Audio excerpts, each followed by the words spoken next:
So a lot of people want to know how to get their credit score from here to here. Am I awake or am I dreaming? In this video, we're going to be talking about how to fix your credit to buy a house and ultimately save you money. Bianca, she's a Las Vegas realtor, an expert in her craft, but also she is a credit repair expert. So who would know better than Bianca Diaz? So the biggest component of what makes up your credit score is actually payment history. Is the credit mix and the new credit. So let's talk about credit mix. So that is the FICO scoring model. This is what lenders use to qualify you and to get your actual credit score to see where you're at. So one thing that this makes me think of, and it's my favorite analogy, is working out. Right? Okay, yeah. So, you know, as you said earlier, if you don't use it, yes, No. I kept it warm for you. If you don't use it, you lose it, just like muscle, right? So that is the danger. A lot of people have credit cards just sitting in their wallets, not using it, just paying cash or debit card all the time, which is great. I understand to not have debt. However, it must be leveraged, right? To build that history. Not only that is a great point, but you can also make money by using your credit. And a lot of people don't realize that. Like, for example, I purchased my home so I'm a product of going from bad credit, a 457 credit score, to good credit. 457, guys, you hear that? Yes. 457. Look at her and now. now I'm in my home that I picked everything in and it was great. So I went through the whole journey, and that's why I'm passionate about this. But to answer your question, May, I actually, or not question, but to piggyback on what you were saying, like I use my credit to pay my bills and I get cash back, a percentage. So 1.5% cash back for everything I use that credit card for. So now I'm getting paid to pay my bills, which is something around like $50 a month right now. However, towards the end of the year, multiply that by 12, that's Christmas present money. You know what I mean? Absolutely. And you just made me think of how I even got here to Las Vegas. I have a mileage credit card. So if you're already making purchases, however, responsibly, you could use a mileage credit card and then be able to use those points in order to travel, right? So it could be cash back, things like that. Of course, responsibly. We don't want to spend willy-nilly, rack up debt. Yeah, which reminds me, heavy on the, I don't think I went over it as much on the amounts owed. So the second biggest component of the FICO score, you don't want to be overutilized. You really want to be underutilized on all your credit cards by 30% or less, and heavy on the or less, okay? Right. And pay it off every month, right? So you don't have to pay interest, and now you're leveraging the power of the credit card the way it was intended to be leveraged. That's right. That's right. And if you had to put a number to it, Bianca, so obviously you said 30% is the maximum utilization you want on your credit score. What would you say is the sweet spot, or where do you want to be? So like if I have $1,000 credit card limit, I want to be below 30%, which is less than $300. Am I right? Yeah. Okay. So 300 or less. And I want to pay that baby off before the statement date. That's another topic for another day, but I think that's important to talk about. When you get your bill, there's a due date and a statement date. Well, you have to pay it before you get that statement date, because that's when they're reporting to the credit bureaus. So that way they can report paid zero balance instead of they have a balance. Understood. Understood. And that's also how you potentially avoid paying interest, right? Well, interest isn't due until the due date, after the due date. Yeah. I see. And then so paying off the balance each month, don't maintain the balance, in other words, right? Correct. You'll save on interest. Okay. You'll save on interest. Cool. Yeah. So definitely keep it below 30%, ideally less. Would you even say like 0%? No, because you need to use it. Yeah, you need to use it. I personally say like use it for your gas, use it for your like your electricity bill. You know, something you're already gonna pay. You're already gonna pay it. Pay it. I use it for my mortgage. Yeah. You use it for your mortgage? But I have a high enough limit on my credit card to where I would not be overutilized. So you gotta make sure you're looking at that, right? Maybe you could take a couple credit cards. If you can responsibly handle 3 or 5, do it. Like there's but remember, every time you apply, you get a hard inquiry. That's right. So space out when you apply for these things. Okay, that makes sense. So we've talked about, what did you call this chart again? The FICO scoring model. The FICO scoring, wow, that's a tongue twister. FICO scoring model. Okay. So this is the building piece, right? Now let's say that, somebody has a credit card. How many credit cards would you recommend having? However you can financially, responsibly handle. Okay. Myself, I think 2, maybe 3. Okay. Yeah. Yeah. I would say so too, especially if you're new. But pick your cards. Look at the rewards. There's cards that do cashback rewards. There's cards that do flight miles. There are cards that do restaurants, movie. Maybe you like, I don't know, maybe you like traveling. There's travel ones. Right. And then you could say, hey, I have one that gives me cash back, one that gives me travel, one that gives whatever. Yeah, like a nice little mix. And of course, paying them off and potentially even putting them on auto pay every month. So at the bare minimum, you're paying off, well, definitely minimum. And ideally the statement balance and so on. Yeah. Okay. And then, so we've talked about how many cards. Now, what other resources do people have to build their credit? Is there anything else? There's so many things, May. So many things. I know. You know, a lot of people, to talk about credit cards, because that's really one of the biggest ways. A lot of people can't qualify for a traditional credit card. Right. They don't have the credit, so their credit invisible. They have no credit established, no history, or they have bad credit, and which is the same thing, honestly. So, in the eyes of a lender. So when you apply for those credit cards that give you a credit limit and all the cashback rewards, and you have no credit or bad credit, you're probably not going to get approved. So you're going to get a hard inquiry. It's going to drop your score. We already talked about the hard inquiries. Right. So you want to look for maybe a secured card, which is everyone offers them because it's no risk for them and a lot of reward for them. If you don't pay on time, they get to charge you interest like a credit card would. However, it's you put money into the card. Whatever money you put into the card, that is your credit limit. Okay. Got it. So you fund the card yourself. And whatever you fund it with is your credit limit. Some have annual fees, some have different interest rates. Do your research, and everybody offers them because, like I said, but there's other ways too that I found that companies are making it easier to report utilization. So there's a company that I haven't personally used. I will say that. Okay, I have recommended it, but I haven't personally used it. Called Extra Card. Okay. Okay. Maybe you could link it in the details. People can check it out. Do your own research. Okay. Do your own research, and I will find the link and drop it in the comments. But I'm like, do your own research. But yeah, but I really like it. Okay.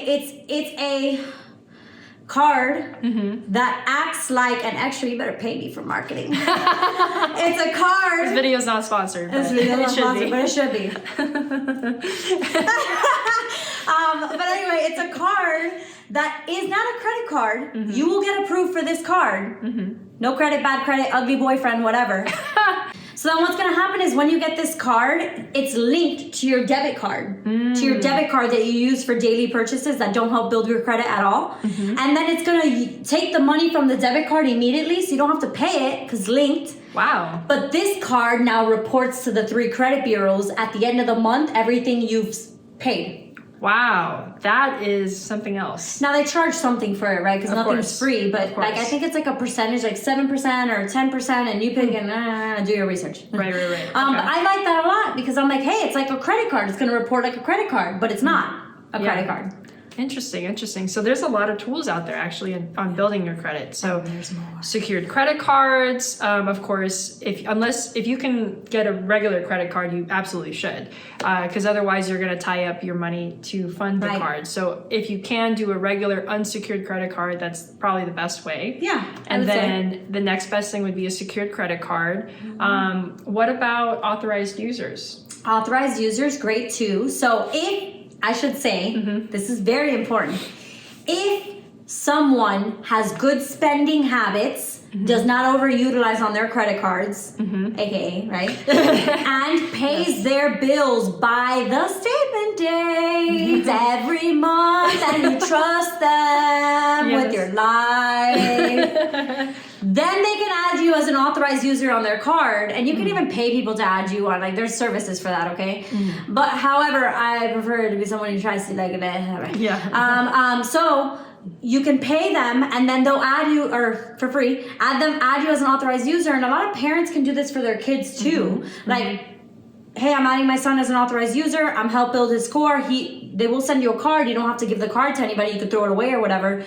But you're now essentially adding that payments history onto their credit report. Yes. Which is helping them build their score. And we call this piggybacking, okay? Oh, yeah. Piggybacking off of somebody. Oh, you didn't know? Okay. I've piggybacked. I just taught Bianca something. I've piggybacked. So, and what that means is the person who is adding the authorized user has good financial standing, has good credit history. And of course, you want to have a good relationship with them. it's probably, as you said, a good idea not to give the authorized user a copy of the card because they will get one. You could put it away for safekeeping. Otherwise, they would be using the card for their own spending. Yeah, so, I mean, unless it's like a mother, I don't know. If you trust the person, do your thing, boo-boo, but like, probably not, right? Yeah, so that's one way to kind of give an almost immediate lift, right, from the piggybacking. Yeah. And then, of course, the other ways it would be a DIY. You don't need somebody else's help to be able to do that, right? Or I would even say, now that you mentioned it, like I would even say, if you have a credit card and you're overutilized by 30%, like I mentioned, you want to be under 30%, you can have someone add you as an authorized user who has more credit limit, right? Now you're dropping your utilization. That's right. And or if you're not too high up utilized, you can call the company and ask for a credit limit increase to drop your utilization. Does that make sense? That makes sense. Yes. Yeah. And of course, subject to their approval. And you're going to probably get a hard inquiry. Yeah, they might do a hard inquiry. So, what about that rent program that you were telling me about? So that's a good way to build credit. So of course we have 15% of your credit is length of credit history, which we went over in my little diagram.